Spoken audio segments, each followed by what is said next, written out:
اللهم صل على سيدنا محمد يا رب صل وسلم دائما ابدا على حبيبك. ہم مانتے ہیں کہ ایک خدا ہے، اس کا ایک رسول ہے جو آخری نبی ہے اور اس کی کتاب ہے، تو بھائی پھر اس کتاب کو فالو کیوں نہیں کرتے؟ اس کو کیوں نہیں فالو کرتے؟ لوگ کہتے ہیں مولویوں میں اختلاف بہت ہے. بھائی قرآن کے حکام تو بہت واضح ہیں نا. کیا مولویوں میں یہ بھی اختلاف ہے کہ نمازیں 5 ہے کہ 4 ہیں؟ بولو نا بھائی، اس میں کوئی اختلاف ہے؟ کیا یہ بھی اختلاف ہے کہ سود لینا غلط ہے؟ کیا اس میں بھی اختلاف ہے کہ ماں باپ کا دل دکھانا ثواب ہے یا حرام ہے؟ اس میں کوئی اختلاف ہے؟ گرین والے سے پوچھو، وائٹ والے سے پوچھو، ٹانگیں چوڑی کرنے والے سے پوچھو، پتلی کرنے والے سے پوچھو، سب کہیں گے کہ بھائی سب سے بڑا جرم حقوق العباد میں والدین کی، بولو بھائی، نافرمانی، ان کو پریشان کرنا سب سے بڑا جرم ہے. سب کا اتفاق. قل تعالوا اتل ما حرم ربکم علیکم، یہ آیت مجھے بڑی پیاری لگتی ہے.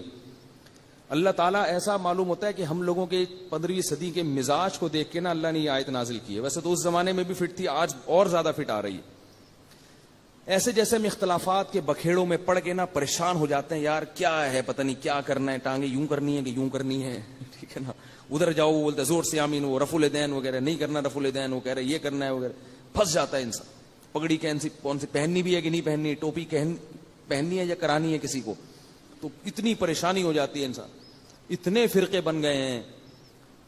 اہل حدیث کی بھی بڑی قسمیں وجود میں آ گئی. ٹوپیوں والے الگ، بغیر ٹوپیوں والے. ابھی تک تو یہ تھے نا حنفیوں میں دیوبندی بریلوی بنے ہوئے تھے.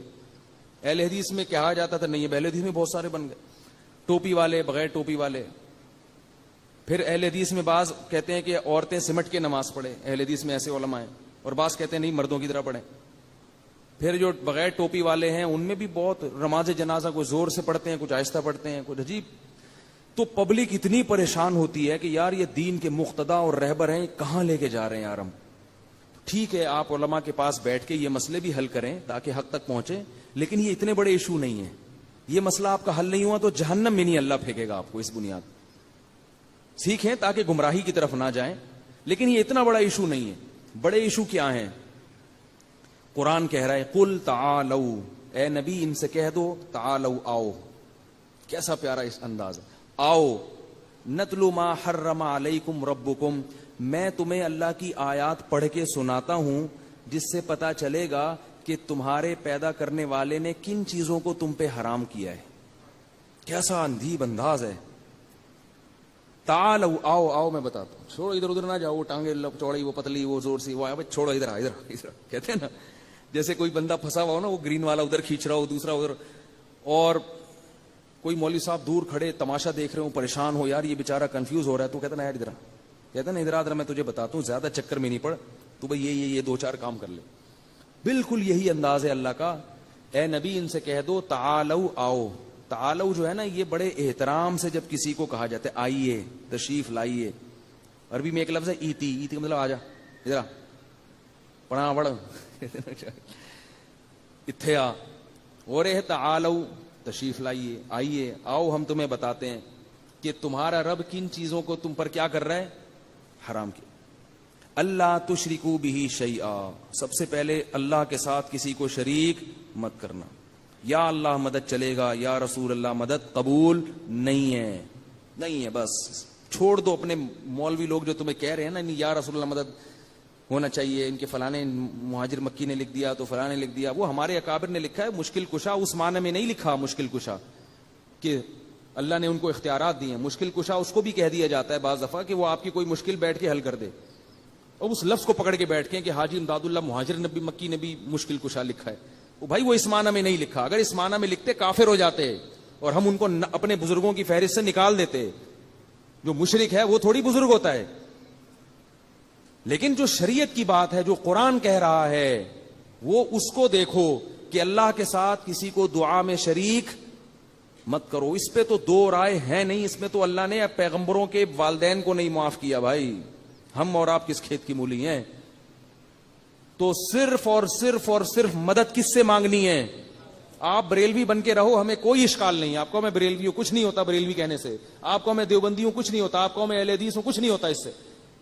اللہ جو کہہ رہے ہیں یہ دو چار کام کرو جو میں بتا رہا ہوں. سب سے پہلے کیا ہے؟ میرے ساتھ کسی کو شریک نہیں کرنا. ناموں سے نہیں ہوگا. اللہ تعالیٰ قیامت میں یہ نہیں دیکھیں گے دیوبندی بریلوی اہل حدیث کیا ہے. اللہ کہیں گے جو احکام اور عقائد میں نے دیے تھے وہ ہیں یا نہیں. اگر اللہ نام دیکھ کے جنت میں داخل کریں تو صرف جماعت المسلمین والے جنت میں جائیں گے, کیونکہ انہوں نے باقاعدہ 1975 میں اپنا نام جماعت المسلمین گورنمنٹ سے رجسٹرڈ کروا دیا ہے. وہ تو کہیں گے اللہ ہمارے پاس تو سرٹیفکیٹ ہے پورا, ٹھیک ہے نا. کام کرو کام مسلمانوں والے, ٹھیک ہے نا, کام. تو پہلی بات کیا ہے؟ اللہ تشرکو بہ شیئا, اللہ کے ساتھ کسی کو ذرہ برابر بھی شریک نہیں کرنا. بس اختیارات صرف کس کے ہیں؟ اللہ کے. یا ایھا الناس انتم الفقراء الی اللہ, اے لوگوں میں نبی بھی داخل ہیں یا نہیں ہے؟ سب داخل ہیں اس میں. انتم الفقراء الی اللہ, تم سب کے سب اللہ کے در کے فقیر ہو, محتاج ہو, کچھ نہیں کر سکتے اللہ کے ارادے کے بغیر.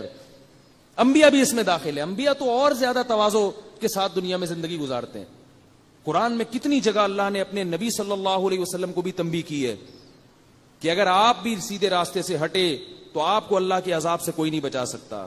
حالانکہ نبی کبھی بھی سیدھے راستے سے نہیں ہٹتے, یہ بتانے کے لیے کہ یہ بھی میرے احکام کے مکلف ہیں, تم بھی میرے احکام کے مکلف ہو, یہ بھی ہے, یہ بھی میرے بندے ہیں.